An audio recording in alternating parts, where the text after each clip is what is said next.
Welcome to Hoyt's Bowhunting Whitetails.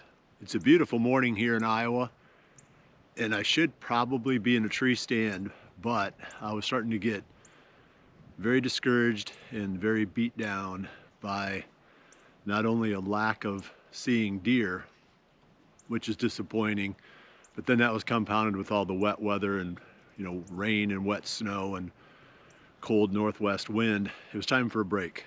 So I'll be back out again this afternoon. But that's been kind of a summary of what myself and a lot of people around here have been experiencing. Really slow deer movement for the most part.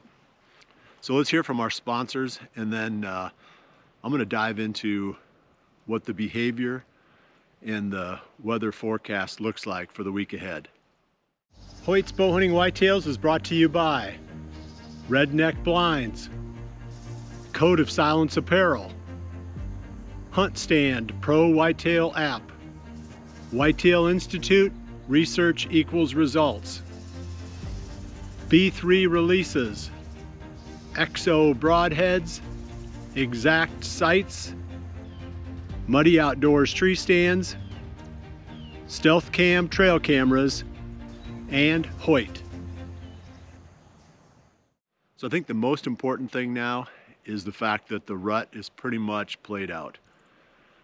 There's probably going to be a small amount of buck looking for doe, cruising type of movement in the mornings, but that's going to start slowing way down now. And almost all of the activity is going to be as the deer go back to food. And it's not just the bucks that have been staying away from those places. I've seen on my trail cameras, I've got these stealth cellular cameras out so I can monitor better now what's going on than I've been able to in the past. The does are starting to move back to food finally. And a fair amount of it has been in the dark, but I'm starting to see more daylight activity there from the does. And they've avoided those places because they don't want to be harassed by every buck that comes out. So as a result, they probably haven't been eating as well as they'd like. And we know the bucks, how run down they get during the rut. So now you're going to see that really more urgent return to food. And then you combine that with the weather pattern that we've got coming up for this weekend with I would say the first really unseasonably cold temperatures that we've had all fall are going to hit us this weekend. And it looks like we could get some wind chills down into the low single digits, maybe down around 0. That's pretty harsh. That's a cold snap. And the deer will definitely adjust to that by going more heavily towards food and come out of some of those nocturnal patterns and start doing it more in daylight. This is the beginning of a trend now that we're going to follow for the next few episodes of the Whitetail Watch, and that's really figuring out how to make the most of this type of behavior. And obviously it plays better for those people who have attractive food sources that they can hunt. Otherwise, you have to try to find movement patterns between bed and food, because that's where really most of the activity is going to be now. Like I mentioned, you'll still get a tiny little bit of rut-related movement in the mornings, but afternoon activity is really going to be focused more on the food sources. The trick there, and this is probably something that we need to cover in more than one episode, but the real trick in hunting around food sources with the bow is the importance of finding a way to get away from those spots at the end of legal shooting time. We have to hunt close because a bow is obviously a limited range weapon, and with a gun you can sit back further and it makes it easier to sneak out. But with a bow, you're right in the middle of the action. So you really need either a creative solution for getting the deer out of there at the end of legal shooting time, or you need to find setups where you can naturally sneak out.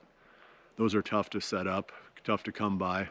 Or ideally you'd have somebody that would drive in there at the end of legal shooting time with an ATV or a vehicle and move the deer out. Anything is better than spooking the deer from your stand or from your blind, because it makes it super tough to come back and hunt that spot again without the deer being either more nocturnal or super wary of the spot where you were hunting when you spooked them. So that's challenge number one. Challenge number 2 obviously is figuring out when to go into these spots. When do I hunt them? How hard do I hunt them? What's the timing?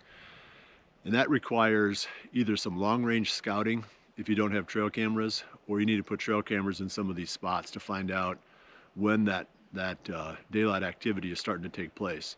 I would assume it this weekend with these cold temperatures. But after that, I'd be more cautious not to overhunt these locations. Because if you're going in there quite a bit when the deer still aren't moving in daylight yet, you're just going to make it less and less likely that they will.